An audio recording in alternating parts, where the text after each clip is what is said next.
When we enter Deuteronomy, the final book of Torah, we feel what the Israelites feel. We're exhausted from this 40-year journey that brought us out of that narrow place that we never imagined escaping. And over this time, we've been given rules and regulations in order to hold each other accountable. We tested our leadership and were tested in return. We encountered the divine at the Red Sea, and then again at Mount Sinai, and then again at the Mishkan, our mobile place of worship, built by our own hands and gifts from our hearts. We experienced the loss of our leaders, our role models, who helped pave the way for us. We adapted to life in the wilderness because we had to. When we enter Deuteronomy, we need every reminder Moses has to offer. We listen and we do our best to understand each word that God speaks through Moses because soon we're on our own. When we enter into the promised lands, we'll have each other and the covenant binding us to the eternal and the eternal to us.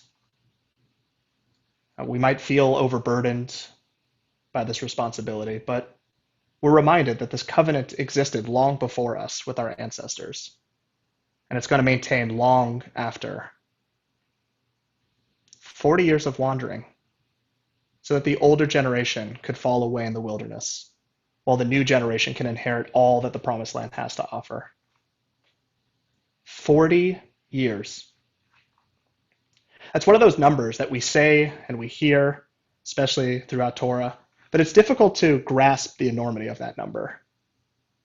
40 years of past commitments and rededications, 40 years of joy and suffering, 40 years of promises kept and vows broken.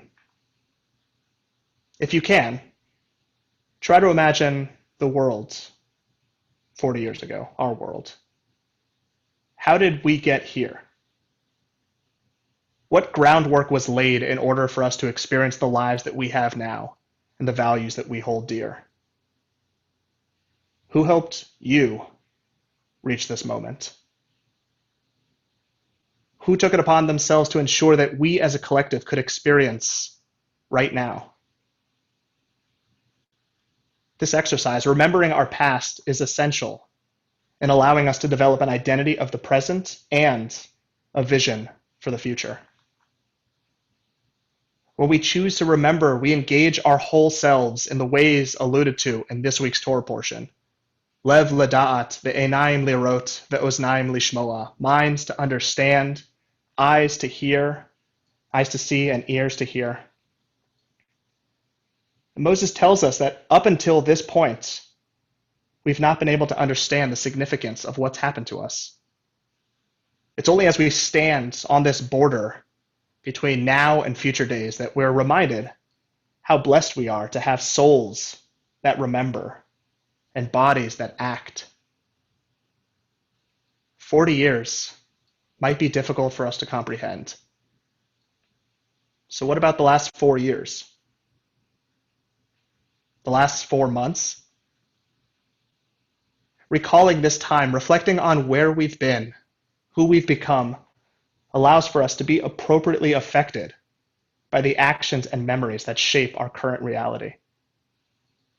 What role did we play in defining this moment? What's our responsibility to the future memories of this time?